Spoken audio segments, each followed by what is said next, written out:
తాతాచార్యులకి బుద్ధి చెప్పిన రామలింగడు.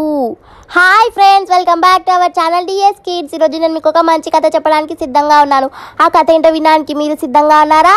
అయితే కథ మొదలు పెడుతున్నా, వినండి. అనగనగా పూర్వం శ్రీకృష్ణదేవరాయల వారి సభలో తాతాచార్యులు ఉంటారు. ఆయన మిగతా మంత్రులని చూసేవాడు కాదు, కేవలం మహారాజు గారినే చూసేవారు. ఎందుకంటే ఆయనకి వేరే కులం వాళ్ళని చూడను నేను అని ఒక భ్రమలో ఆయన ఉంటాడు. ఇంకా అలా వేరే మంత్రులు ఆయనతోని మాట్లాడినా వాళ్ళని చీదరించుకోవడం, వాళ్ళ నుంచి ముఖం తిప్పుకోవడం ఇలా చేసేవాడు తాతాచార్యులు. ఇంకా ఆయన ప్రవర్తన చూసి కొంతమంది మంత్రులు బాధపడేవారు, ఇంకొంతమంది ఆశ్చర్యపోయేవారు, ఏంటి ఈయన ఇలా చేస్తున్నారు అని. ఇంకొంతమందికి కోపం కూడా వచ్చేది, కానీ ఎవ్వరూ ఏమీ అనేవారు కాదు. ఎందుకంటే ఆయన శ్రీకృష్ణదేవరాయల వాళ్ళ కుల గురువు, ఇంకా శ్రీకృష్ణదేవరాయలకి ఎంతో దగ్గరగా కూడా ఉంటారు.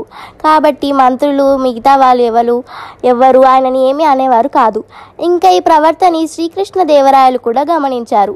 ఇంకా ఇలా ఒకరోజు శ్రీకృష్ణదేవరాయలు ఏకాంతంగా ఉన్నప్పుడు తెనాలి రామకృష్ణుని పిలిపించి ఆయనతో ఇలా అంటారు, చూడండి రామ, తాతాచార్యుల గారిని మీరే ఎలాగైనా మార్చాలి. ఆయన ఇలా చేస్తున్నారు, ఇలా శ్రీకృష్ణదేవరాయల వాళ్ళ ఆస్థానంలో వాళ్ళ రాజగురువు ఇలా చేస్తున్నారంటే నలుగురు ఏమనుకుంటారు. మీరే ఆయనని ఎలాగైనా మార్చండి. నేనేమన్నా చెప్దామంటే ఏమీ చెప్పలేను. ఆయన నాకంటే వయసులో పెద్దవారు, ఇంకా నేను గురువర్య అని పిలుస్తూ ఉంటాను వారిని. కాబట్టి మీరే ఏదో ఒకటి చేసి ఆయన ఈ ప్రవర్తనని మార్చేటట్టు చూడండి రామకృష్ణ అని శ్రీకృష్ణదేవరాయలు చెప్తాడు. ఇంకా తెనాలి రామకృష్ణుడు అలాగే ప్రభు అని చెప్తాడు. ఇంకా ఇలా ఒక రోజు గడిచిపోతుంది. మరుసటి రోజు తెనాలి రామకృష్ణుడు తాతాచార్యుల వాళ్ళ ఇంటికి వెళ్తాడు.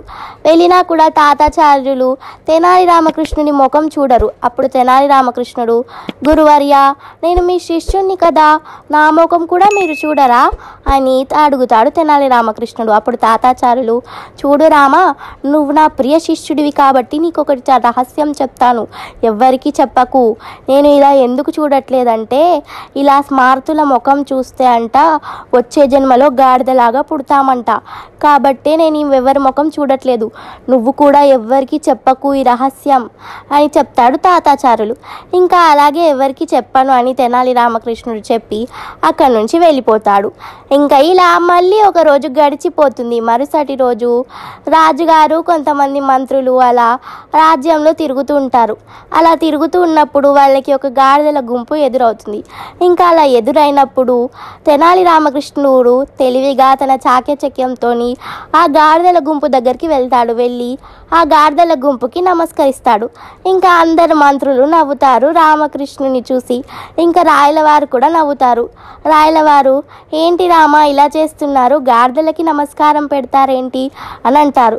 అప్పుడు తెనాలి రామకృష్ణుడు తెలివిగా, అయ్యో ఇవి ఇప్పుడు గాడిదలే కావచ్చు, కానీ వీటి పూర్వజన్మలో ఇవి ఏంటివో తెలుసా మహారాజా, ఇదిగోండి ఈ గాడిద తాతాచార్యుల వారి ముత్తాత, ఆ గాడిద వారి తాత, ఆ గాడిద వారి తండ్రి, వీళ్ళందరూ పూర్వజన్మలో స్మార్తుల ముఖం చూస్తారు కాబట్టే ఇప్పుడు ఈ జన్మలో గాడిదలాగా పుట్టారు.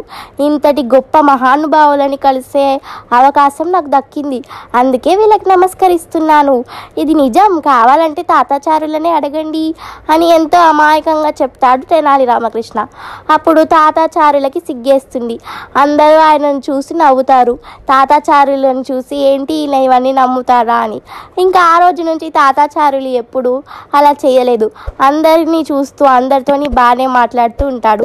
ఇంకా శ్రీకృష్ణదేవరాయలు కూడా రహస్యంగా తెనాలి రామకృష్ణునికి ఎన్నో బహుమతులు ఇస్తారు. చూసారా ఫ్రెండ్స్, ఈ కథలో ఉన్నది ఏంటంటే, ఎప్పుడైనా మనం ఏమైనా సమస్య వస్తే అప్పుడప్పుడు చాకచక్యంగా తెలివిగా ఆలోచించి ఆ సమస్యని పరిష్కరించుకోవాలి. ఒకవేళ మనకి ఏమి తట్టలేకపోతే కాస్త సమయం పడుతుంది, కాస్త సమయం పట్టినా కూడా మన తెలివితోని ఆ సమస్యని పోగొట్టుకోవాలి. ఓకేనా ఫ్రెండ్స్?